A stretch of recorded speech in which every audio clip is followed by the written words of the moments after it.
So I think we're live. Don't know if we're live yet, though. We're waiting for the everyday junglist to join. He should be on shortly. Down in Tijuana, I guess. I don't know. We'll find out where he is. We're in Washington D.C., and if you are live with us yet, um, welcome. I'm having a little coffee, slurping it. Sorry. What else are we going to talk about? Been sort of just killing time while I wait. Okay, you're here. Yeah. I'm going to invite you again. Audio issues. Okay, well, let's see if we can pick you up again. Maybe I can skip. Weird. So, how can I get you actually to get in here? I've invited you once. Maybe I need to. That's weird. I can't really uninvite you. We want to try again? Maybe we can hit it again. Are you driving? Text me if you're driving. Where's the chat? I can't see the chat anymore because we've got this invite guest thing open here. Chat. There we go. All right. So find out what's going on with Everyday Junglist. I see he says he is here, and there's two of us logged in. It looks just invite canceled. Okay, let's try to invite him again. There you go. Send one invite. Let's do it again. Repeat. And we wait. So, yeah, I was writing a little bit earlier about being grateful for everything, and just being, or appearing to be, because I think everything is appearance. I'm not sure. Hello, bathrobe guy. Robes is here with peace and loving kindness. I guess we changed from meta to loving kindness because some people don't know what meta is. With two T's, by the way, not with just one. So, Everyday Junglist has been invited again, and he hit me up saying, "Hey, do you want to go live impromptu?" I said, "Sure," and here we are. I've been sort of dropping Harrowing's podcasts for a while, not doing a lot of interviews, just going live, not so much from the standpoint of the bunker where I am now. As you can see behind me, they've got all this BS behind me. But I've been out on the street, walking to work, coming back. Took a job as front of house at Daily Provisions, which is a lot of fun, I find. I've got the day off today. I was going to go out and drive down to the National Mall, probably go to the Asian Art Museum and the Smithsonian, that complex, which includes the Sackler Gallery. They have a Tibetan sort of shrine there, which is a lot of fun. Some did not know what meta means, so I thought I'd be clear about it. Yeah, perfect. I see that. And loving kindness is what it's all about, folks. If you are on the planet still, you can be the change you want to see in the world. Put some energy into, trying to figure this thing out for our progeny. One of the things that Everyday Junglist did recently, which I thought was really stellar, was he interviewed one of his colleagues, I take it, about the epidemiology of the hantavirus and where we are there with its lethality, and its opportunity to spread this Andean strain. They've sequenced the genome. The fact we can do that is pretty remarkable technology. And I think it's going to not wipe out the planet. So just cool your jets on that one. And I think media really wants it to be a big deal. I'm not sure that it is, but we could be filled in a bit by the Everyday Junglist when he gets his things sorted out. If you get back in here, Dan, and just give me a chat to let me know what's going on with you, that would be appreciated. If you're driving and you're being jammed and have bad connectivity, I'm not surprised. If you're not driving, great. It's early for you, actually. Let's see, it's 11:20 here over in Tijuana, where I think he is. It's probably 3 hours earlier than that, which would be like 8:30. So I bet he's on his commute. So we have invited him to join, and we're hanging out, and I'm just talking him away, trying to figure out left foot from right foot.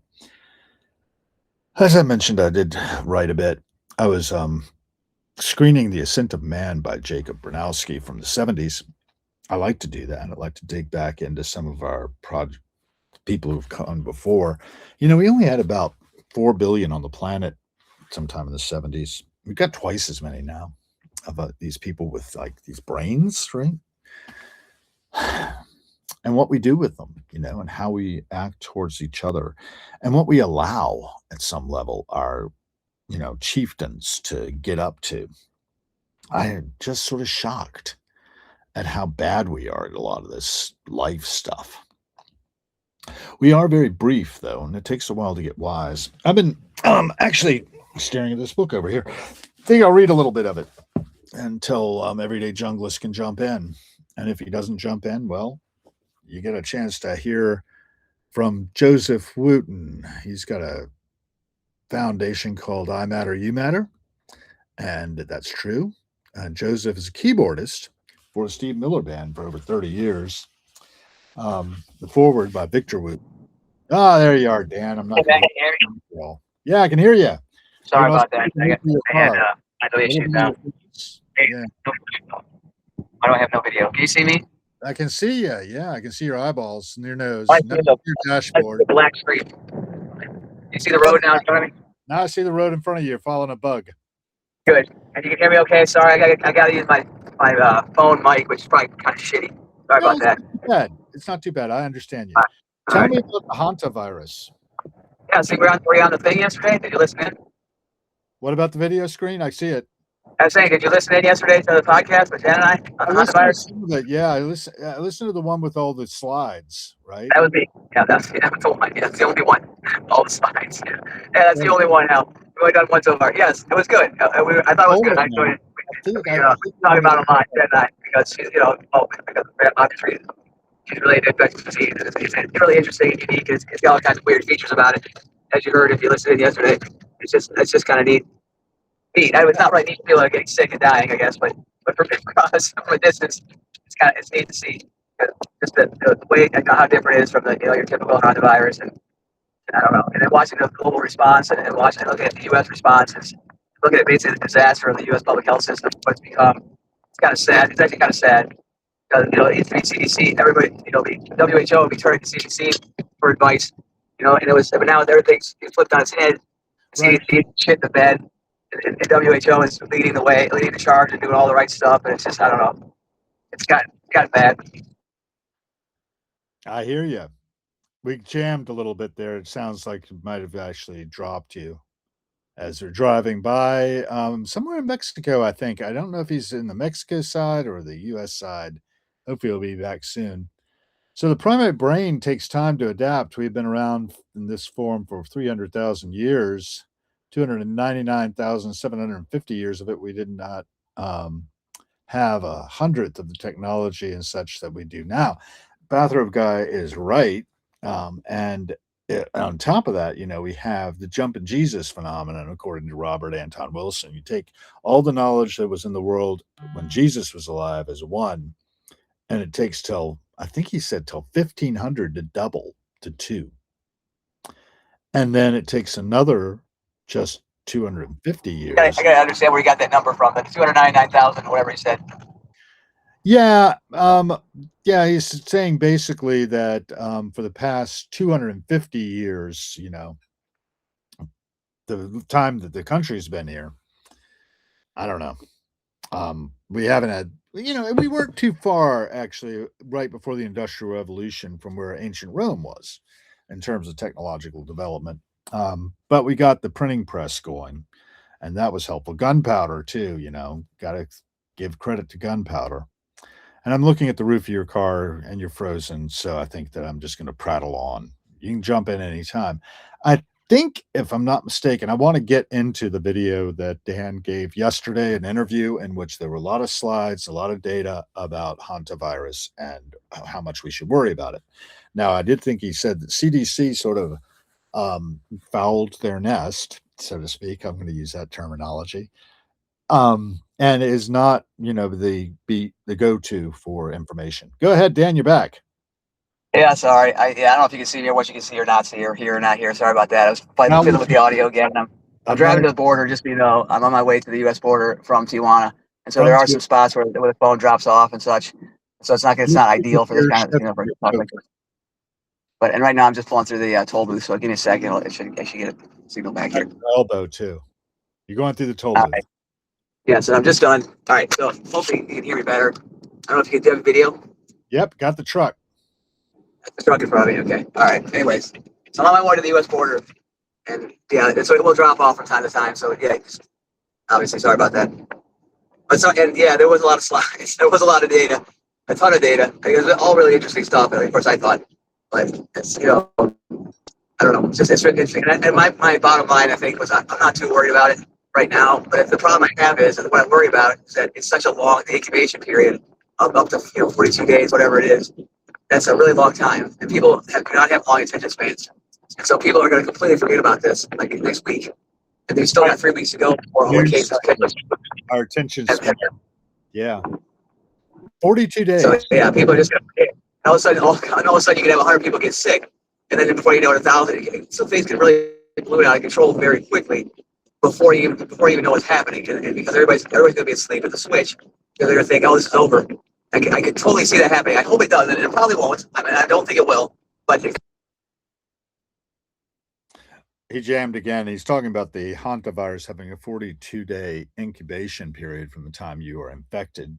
During that time, you are shedding virus and able to infect others. And I was hearing that the corpses of those who die of it, just, a lot of virus is released by the dead. So hantavirus is nothing to joke about. Of course, I think too that its opportunity to spread may not be so great. We're hearing a lot of different noises. Go ahead, Dan. Think you're back. No. death is an Ebola thing, not a virus thing. Yeah, the release when you die of huge numbers is an Ebola thing. That's it's not a hantavirus characteristic. However, and also on the question of are you able to be infecting others when you're not showing symptoms but infecting yourself is unknown. The suspicion is yes, and it appears the data says yes, but this virus, this is an unusual strain of this virus. We don't know a lot about it, and so it's not clear how much time when you're not sick but you're infected, how much of that time you can actually infect others. Is it the entire 42 days, or is it the last day or the last week or whatever number of days, or is it? And I'm sure it probably varies person to person considerably, and by all kinds of other factors, as typically as these things do. So you can't just say with certainty that yes, you can infect other people for the full 42 days, because you definitely cannot. I'm sure there's variation there, and what that number is, I don't think anybody knows. So, what action should we be taking, in your view? I mean, right now, I think that we should be people that have been exposed. In other words, if they've been. We lost him again. So we're looking at his elbow and down at the. No, there you go. What's your Sorry, so my phone keeps going into sleep mode for some reason. I don't understand why. Anyways, so what we should be doing is anyone who's been in the vicinity of a person who is a confirmed case or even a suspect case to be isolated and quarantined. And it should be, in my opinion, forced isolation and enforced quarantine. That means they should be looked after by police or whoever it takes to make sure they don't leave their homes or wherever they're going to be quarantined at. Now, in the rest of the world, that's what's happening. In the U.S., that's not what's happening. In the U.S., they have a group of people in Nebraska at the Regional Biocontainment Laboratory there who they've asked voluntarily to stay. And I think, I don't know for sure, they've convinced all those people to stay. But it's not clear if that's true or not. And I think the way they've convinced them is, I don't know if you remember yesterday, the ECMO thing, talking about how many hospitals don't have, there's one piece of equipment that's required that says is a lifesaver, it appears, with this particular virus. My guess is they're saying, look, if you leave, you may not have access to this equipment, which you will need to save your life. So they probably are, I'm guessing they're getting the people to stay almost with a bribe, if you will. But I'm guessing some people may leave because they're not forcing them to stay. And they've not been there 42 days. What is that piece of equipment? Huh. Not going to know that for a minute. Your phone is asleep again, Dan? You with me? I did. Yeah, sorry. An ECMO is like a heart lung machine almost, but it's a sort of advanced version of that. It gets oxygen into the bloodstream in like a liquid form, and there's a couple other ways they do it. I don't know the details, but an oxygen device, because the pulmonary effects are what you die. You basically drown in your own fluids, so you kind of die from lack of oxygen. Yeah, so this machine allows you to pump oxygen directly into the blood, like at high levels, which has saved lives. Huh? Yeah, interesting. Yeah. Anyway, so the people in Nebraska don't have to stay. They're not forcing them to stay. So if they go home, if they choose to go home, they could potentially, every single person they interact with on the way home and when they get home, could be exposed. Yeah, Now please they're come saying to my cafe if if you're they gonna do leave, they're saying if they leave, they're gonna give them a private helicopter home or whatever, a private escort, so there'll be no exposure. and you think, They've now put every person in their family at risk, of the disease. So it's so stupid. If the people leave, they are idiots. I gotta tell you right now, they're potentially condemning their family members to death by doing that. Potentially, and well, obviously yeah, I'm being that's the way we felt hyperbole here, but COVID too, it's definitely possible. So I think hopefully they're smart enough to realize that that's a dumb thing to do, and they won't. They'll stay there for the full time, and then they'll be released when the time's up. And we're getting a look at the highway Sorry. out the window. There, we got it in the front. All right. Hey, now I'm going to hang up 1 second and try to get back in the call so I can get this audio thing worked out again. Give me a sec. Okay. Well, And the that's video fine. too. I'll re-invite you if I can. I don't know if you need to. We'll find out if you can jump back in or not. You can always text me. And I do seem to have lost him. I got a video of part of his face. But that's just one thing we do. Impromptu with Everyday Junglist, one of my favorite guests. We have shared quite a bit over the years, and he really shocked me the other day with a story that was horrific, I thought, of losing his first wife and just how that hit him, and it hit me at the same time. And that's the thing about harrowing, right? Life itself can be harrowing, but we're also just scratching the surface of things, and we're dig in. We go through dawn to dusk, as I like to talk about, and we try to figure it out. Now, the diseases exist.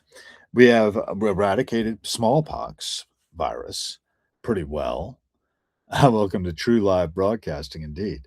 And that's the way I go. Thank you for greeting people, Robes. I really appreciate that service that you do when you're on here. Talk to us, people. If you have any questions or anything, we'll try to answer them. Everyday Junglist is a molecular biologist and really understands a great deal about how viruses work and how phages work. That's really his specialty is the phages, which are like viruses to a bacteria and keep bacteria from overwhelming us. Um, what else do we want to talk about? There he is again. Camera off, camera on. I can't get the app. I can't get it to work. I'm on my phone. I can't get it to work through the app, and because I have to go access it through the browser, my phone keeps going to sleep, and that's why I keep losing audio and video regularly.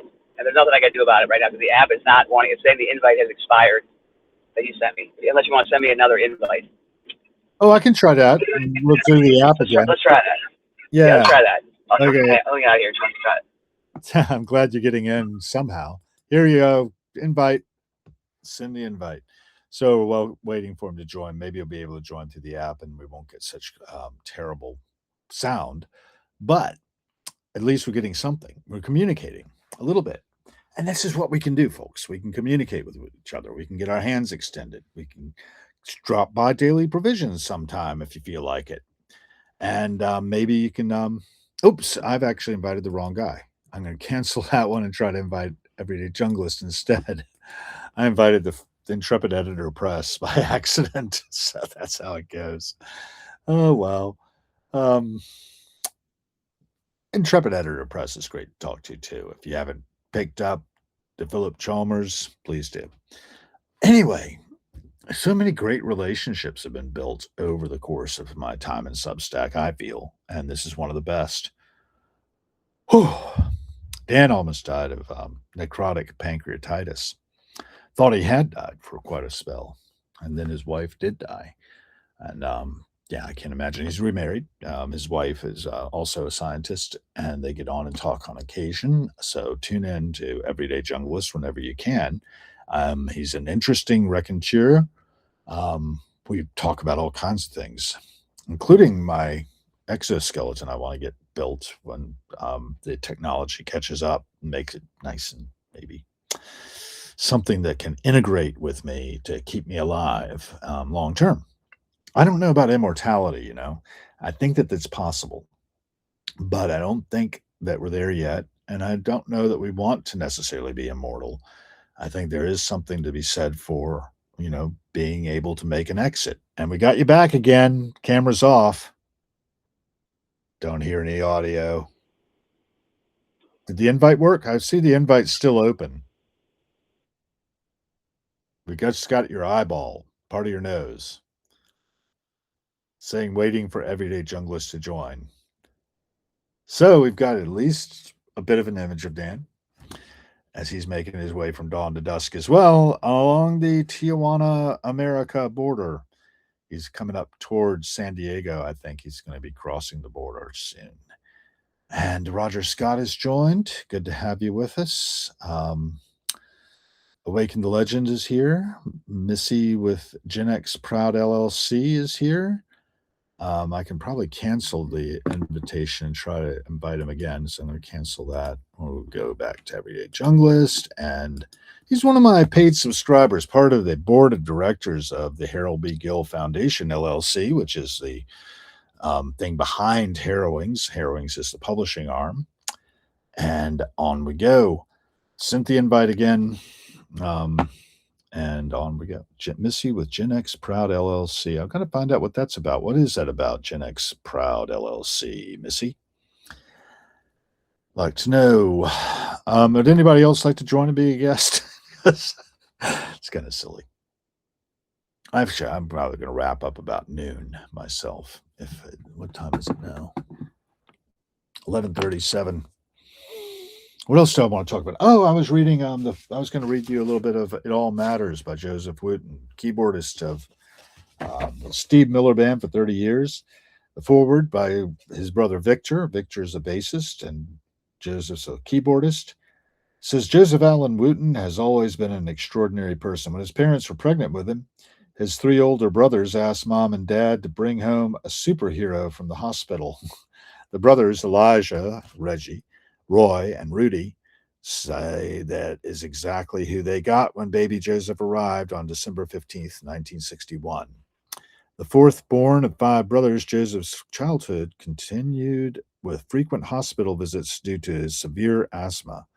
Often faced with shortness of breath, Joseph learned to make every breath and every moment count. As an infant, he surprised his parents by imitating the sounds of other babies. By age 7, he was already the keyboardist and lead vocalist in the Wooten Brothers Band, which earned him the nickname the Voice of Gold, and he is still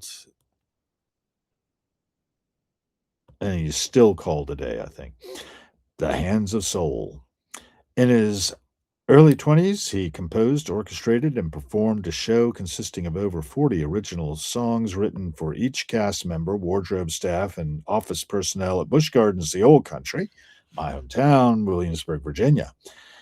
Currently, as an adult, Joseph is a father, husband, musician, a songwriter, comedian, motivational speaker, sports fan, author, and more. Most importantly, at least to me, Joseph Allen Wooten is my older brother. That's Victor Wooten speaking. And basically, based on me as Gen X, I write blogs and have products on my website. Well, that's interesting, Missy. I'll check that out. Going on with Victor's introduction to his brother's book. For me, growing up with four brothers was a blessing. The five of us were always kind and caring toward each other. I was at least 12 before I realized most brothers aren't nice to each other as we were, especially to their younger siblings. My four older brothers were and still are like four extra parents to me. They've shaped the way I think, act, play, and teach in life and in music. I get a lot of credit for what I do, but I would be doing none of it if it weren't for my brothers. Although the five of us are separated by only 8 years, Joseph was the only brother I ever attended school with. Because he and I are only 3 years apart, we attended elementary and high school together. During those, here he is. Everybody English is back. I'm going to stop reading. I was reading again. It all matters. You're back. I'm back. Hey, sorry. The thing is, video's better. Yeah, hold on. I just get the signal flipped around so you're not looking at my ugly mug. Got a little round. Yeah, there we go. There we got the road. Yeah, give me a sec. I'm almost at the border, so unfortunately, sorry about that. All kinds of issues. The app is like screwed up, big time. Yeah. That's the right Substack team. I was writing to him yesterday after I saw somebody's bailing out of Substack saying experiencing some terrible stuff. Anyway. All right. Back. We're on viruses. We're on Ebola too. There's an Ebola outbreak, I understand, in Congo right now. There is in Africa, in the Congo. It's pretty bad too. It's actually a worse strain than typical. It appears. there are been a lot of deaths, 80 deaths I think so far, and it seems to be more transmissible than is typical for Ebola. They're not sure exactly what's going on with it yet. I mean, it's in the Congo, so it's like information is not exactly how that easy to get. I don't think accurate information, so I don't know. I don't think it's anything really for us to worry about. We've got plenty of other things to worry about, but but it's a general trend that it feels like that many pathogens have become more virulent. It seems. Now maybe Yeah, that's just it feels maybe it just feels that way. I hate to say that because I don't know if there's direct evidence of that, but sure feels like there's a lot more strains of viruses that are, at least on the virus side, that are more pathogenic than they have been in the past. And I have no idea what's driving that, or if that's even real, or just perception. well, yeah, perceptions are hard, right? But then again, Yeah. the herd needs thinning. The more we know we can worry about it. But Yeah. I'm Yeah. getting Very to the true. point where and I think a lot of people are numb to all the Yeah. bad news and Yeah, positive. I know, and that's why I don't. That's why I hate almost. That's why I almost don't like doing these kind of things, like the hantavirus thing. I want to give people the information. I think they like to know it, and I think they should know it. But at the same time, I hate to contribute to that. People getting numb just by overdoing it. You know what I mean? Overexposure or whatever you want to call it. Because I know COVID really got people really upset about a lot of stuff, and it's like it Right really has now, it was a really negative. that's the thing that Hannah Arendt said, the Yeah, totalitarianism basically just lies its ass off. And it's not the point of trying to get people to believe the lies, it's getting to the point where they know that they can't believe yeah, anything.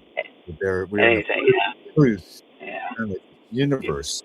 I mean, Not only that, it's like you can't believe anything, and then you're also just you get numb to it. You just say, oh, this guy says this guy says the opposite, so who should I trust? And I don't know. I can't give you the answer other than you can trust me. So, well, I don't know why I trust you, but I do. But I think it's because you almost died. And, that yeah, story you told about your first wife, I did not know that before, I don't think. I don't think we talked about that before. That was I amazing. didn't. I don't talk about it very often, Hal, for obvious reasons. Didn't mean to bring up a wound, but I tell you It's what, okay. No, it was a great gift, I think, that you were yeah, willing to put that out there because we all go through this to some extent. Not to diminish anybody's experience, but it is yeah, harrowing to just be yeah, alive. You know what I'm saying? yeah. I I often mean, that's like what it, got me into writing. That's the event that started me writing. Actually, that's why I never really wrote before that right? 10 years ago, and that's really what drove me. I had no outlet, for the people I was talking to could not understand, or I couldn't communicate what it was that was, the things I was feeling, but with You writing, can I take felt like the I could. enormity in, right? It's so enormous. Yeah, yeah. That's what writing was a really great gift for me because it really let me say things that I couldn't say with words, or at least that people understood. I don't know if they understand it in my writing either, but I felt like I felt like I could. They did more, at least a little bit, and so I don't Well, know. That was for me. It was great. that medium adventure, you Yes, know, one of the things that's where that I they started. talked about too is Medium threw him out Twice. permanently, right? Well, A lifetime now ban. permanently. Now I have a lifetime ban. Yeah, it was for my second offense. The first time was a suspension, which was a 2-year suspension. Then I had a second suspension, which was only for a year until they banned me because I screwed up again apparently, according to them. So Because you weren't some under. sex to their credit had yet to ban me at once or Well, suspend it's me once, humor, right? thankfully. It's the fact is that a lot of times we're being funny and people don't think it's funny. You know what happened to me the other day? Yeah. Somebody, a good friend, Denise Perrant, who's the drummer for Brown Eyed Women and the Deadbeats, she found some oyster mushrooms on her driveway. She was asking, "Can you eat these? Are these actually good oyster mushrooms? Are these what I think they are?" Then noticed that there were little worms in them, so she decided not to eat them or return them to the earth. Good call. However, and I put Yeah. in the Terry Pratchett quote: "All fungi are edible. Some are fungi are edible only once." And there's some people really reacted badly to that. They were like, "You could have killed somebody if they were just reading really quickly." Not And paying attention. I Oh was my god. like, if then maybe they don't need to be in the gene pool. I think that right. They should be selected out there. Yeah, no, that's actually you really should not eat mushrooms anywhere. I really am not a fan of people eating mushrooms in the wild foraging. I mean, you got to really know what you're doing. And to Yeah, know what you're exactly. doing, you almost have to be a mycologist. I mean, because it's not. It's there's subtle things sometimes, and it's not just that. It could be a mushroom that's totally innocuous, but in the wild, it may be contaminated with something that isn't. You just Right. don't know. You know what I mean? Like the worms you mentioned, Like or the a worm. Yeah, bacteria. they're actually Not a perfect. bacteria probably because they're antimicrobial, but still, it's dangerous to Some do that. Very cultures, dangerous. there's this Formaggio con Vermi in Sardinia. Are you aware of that? I'm not, no. That type of cheese, Cheese you're saying? It literally translate cheese with the worms, and it's illegal technically, but it's a delicacy in Sardinia, even though it's illegal, because Nice. but you leave out this sheep cheese, and these flies get on it, and their little maggots get in it, Oh, and God. when they're like that, Uh, and I was telling my Sardinian Screwworm. girlfriend at the time, this is really weird. That she says no. I said, yeah, the worms are alive. She said, well, they jump. Well, if you were about to be eaten, you jump too, I guess. They're in the cheese. Ah, please, Hal, come on. Seriously. What? Gross. Well, They're in the it's cheese when you go to eat it, and they jump out. Is that what you said? Oh, my God, dude. You got to they find yourself jump. another girlfriend. Yeah, they try to get away. And of They try to course, the get away. cheese is full of their excrement as well, right? Well, yes. Oh, my God, dude. That sounds horrible. That reminds me of the screwworm, though, which is another thing we need to be We worried don't about, need apparently. to the Well, people. actually, the screwworm, I am worried about the screwworm, actually, because it's so horrible. We do not Which want one? screwworm in the U.S. because it is really bad, and it's really bad. And it's close. What It's 30 is? miles from the border in Texas right now. What is? The screwworm, which is Yeah. a parasite. Apparently, you didn't watch my parasite special last week, 2 weeks ago. But screwworm is a parasite. It's a fly basically, but Right. it's a fly that can lays eggs in human skin or in animal skin, and it can get into in very small cracks or very small breaks in the skin, lay a lot of eggs, Right. and then these maggots hatch and they burrow into the skin deep down in, and then they hatch, and you can die from it because you basically get infested with maggots internally, and you die if you're not treated right away. And it's and so they're really and it mostly kills cattle, and it's really terrible for cows and different agricultural crops, animals, because it does the same thing to them as it does to people. And it's a real problem. It's potentially a big problem. Yeah, and we used to spray. So there used to be a program. The USDA ran a program. I think it was USDA where they would spray a certain insecticide to kill the fly, either the male or the female. I don't remember exactly what they did, but they killed part of it so that they would not reproduce. But the Trump administration, or at some point, stopped the funding for that. It's part of their get rid of stuff. It's initiative. So now they're reproducing out of control, and there's a shit ton of these screwworms now all over the place, just south of the border in Texas, and they're going to probably get into Texas at some point, and it's going to be not good for anybody who gets them. And you can't. So and you think, well, I don't have any cuts on my skin, but they only need microscopic, like not even necessarily visible to the eye to have access. So it's not like you need a gaping wound or anything. These things can land on you and lay eggs like really quickly, and then you're screwed once that happens. You have to have surgery to get the things removed if they get in there. So it's not good. What else is really horrible?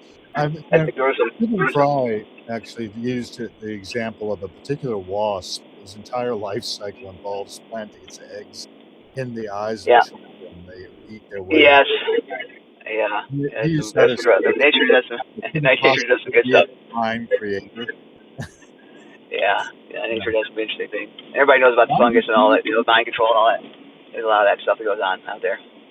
Life is interesting, though. The DNA molecule. That's all.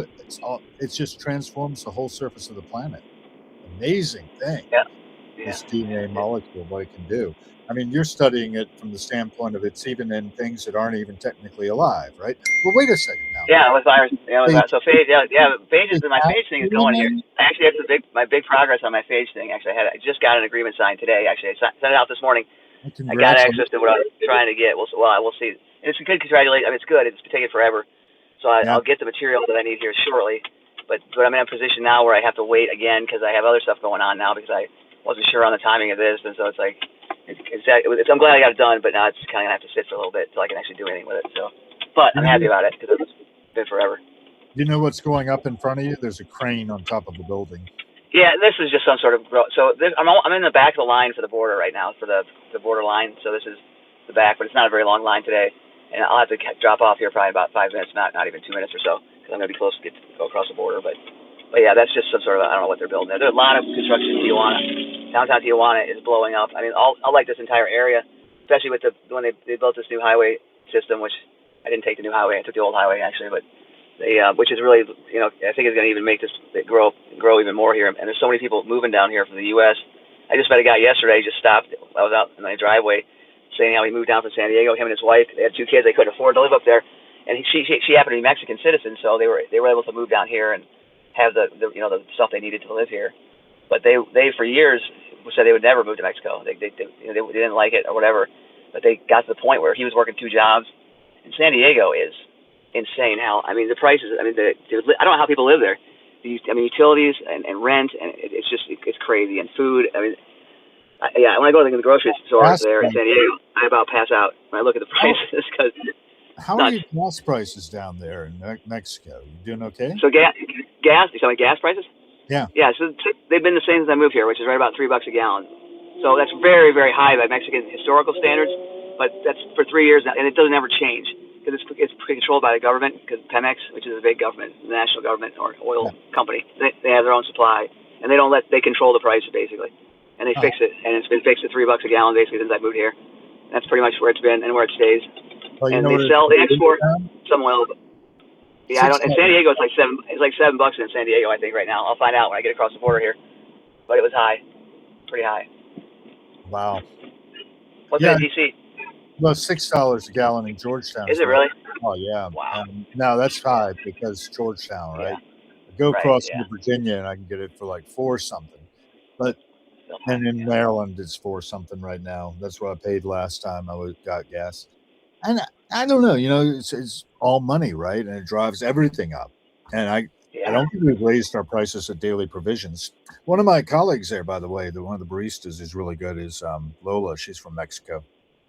Oh, yeah? I don't know if she's still what part? Down there. What part? You know what part of Mexico? Yet. I didn't talk to her about that yet, but I'll have to tell her sometime. I've got a good friend in Tijuana. Yeah, get her link to my page. Yeah, get her link to my page. Get her link to Substack. Yeah, I'm always trying to meet. I always like to meet Mexicans that live in America, especially the ones that live up in the north. Like whenever I go back to Louisville, Kentucky, and I run into someone from Mexico, which is a lot actually, because there are a lot of immigrants there. And I've always, when I say I'm from Tijuana, they get this look in their face like, "What the hell are you talking about?" Yeah, it surprises some of them. Well, I do love the fact we have so much diversity around us, but there's such stratification in society. I see too. Right now, they're doing a lot of construction along Connecticut Avenue. Fort Myers Construction has the contract, and just about all the guys out there are Hispanic. I don't know which country they're coming from, but there's very little people out there who's speaking English. And just about all the drivers for food, coming in and picking up deliveries, they don't speak English at all. And I'm like, how can you not? But they do. That's what there's a Mexican Hal Gill saying the exact same thing about me right now. And these Americans come down here and they don't speak Spanish at all. I guarantee it. And I'm one of those. Man. I'm one of those guys. Marveling. Because I remember when I went to Denmark and I didn't speak Danish at all. Yeah. Living here, it's weird. I can't really ever speak it because Danish is more of a throat disease than a language. You're right. I agree. That's a weird language, man. It's one of those throat disease. One of those throat languages. Real throaty. Really funny is they drop the energy on words that are important. You have to listen more closely. It's really an interesting, psychological language. Well, Turkey. I don't know if you know anything about Turkish, but I went to Turkey. They are they do this thing where they talk and walk away. They talk really quietly, so they're low talkers, first of all, but they also walk away as they're talking. That's the thing they do. And Turkish is a hard language already, but the way they speak it as they're walking away from you and looking down at the same time is like impossible. You got no chance of talking to anybody there at all, no matter how much you know. So, anyway. That's very interesting. Like you say, it speaks to the psychology and the control. That a lot of people have. The way of, in Denmark, they have to be very careful not to be too accepting, be kind of xenophobic. Otherwise, they disappear. If they were a melting pot like we are, we ought to be. I thought we were a melting pot, really, but we're not. Yeah. It's weird compared to Mexico. It's a big time melting pot because Mexico's got two. It's got Mexicans and expat Americans, and there are no other races here. I mean, it's really very homogenous. It's interesting. If you see an Asian or a black person, you're like, what's that person? It's like very unusual to see someone of a different nationality here. And so people talk about, the terrorists coming up through Mexico and this, that, the other thing, but they would stick out like sore thumbs. I mean, we don't even have like Middle Eastern grocery stores or, you don't Arabic or something. Okay. But we just don't have. There's no population of Muslims or Asians or anything. There's no Indian. No, there's no Indians. So it's like. There's a few Chinese left over from the railroad days, but almost none. They've almost all moved back. or gone somewhere else. But that's it. The rest are Mexicans or like U.S. people, expats, basically, at least Well, near the border. Now, and I don't know so what the case is the rest of Mexico, but the Mexicans weird. themselves, though, aren't they kind of a blend? They are. They're a blend of indigenous peoples and also some Spanish, of course, as well. Yeah. So they are a sort of blend. But yeah, you don't see Asians at all, or Indian. You don't see Indians, so it's weird. Or black people. You don't see black people very often. There's a few from Haitian immigrants, but very few. And so yeah, it's a very much not a melting pot. It's a very homogenous society, I would say. They, But very open. But very open to other societies too. Unlike the U.S. in many cases, there's not as much xenophobia or fear of foreigners. I mean, they know that they at least around the border, they recognize that the economic importance of the border trade, and so they're pretty opening. I think they're pretty open, even no matter how shitty the U.S. is, which is pretty damn shitty these days. one of the last times we talked about that gang violence that you were concerned about, how things shaking out about that. Yeah, so things there was never any. It never turned into anything. Surprised. Everyone was very surprised by this. If you're talking about the assassination of the cartel leader, the killing where there was the big raid, and they were expecting a huge amount of blowback in the Tijuana area and throughout Mexico, and there really wasn't. There was like one night of unrest. It didn't even come close to Tijuana, and there was no unrest here. So I think, for me, the lesson was people don't know what they're talking about when they talk about the cartels. There's more unknown than known about who is actually in power and where and who controls what. Because the predictions were based on who was killed, that there was going to be a major clash between two cartels because of the leadership of one was supposedly wiped out. Usually when that happens, the other cartel takes advantage of that, full advantage, and goes on the offensive and just takes everybody out. That did not happen at all. Yeah. There was no violence at all, actually, here and in most parts of Mexico, actually. So people were very surprised by that, and I don't think they know, and I think they just taught them what they don't know. And so we're back to square one of not knowing. But I can tell you one thing it did not do, which is slow down. It did not slow down the flow of drugs into the U.S. or any other mission that they thought they were trying to accomplish was not accomplished. That's the one thing we all know for sure. It was a complete waste of time and money. So, beyond that, they don't know. The more I realize I don't know anything. I mean, I sit there in the daily provisions. I'm watching the troop of people who are coming through there, and I get so many different people, right? And a lot of them are diplomats from other countries. Yeah, I can imagine. Right. They got a little card they can give me for tax exemption. I had to code in this number off of this card. It's kind of funny. And then they don't have to pay tax. But it's kind of nutty. I don't have a lot of time to talk to people, but sometimes I get a little window of opportunity. Most people ask, if they happen to ask how I'm doing, I usually just tell them, I'm still breathing. You're one of those guys. But that's one of my favorite phrases because that's how you stay alive. And then you get to suffer.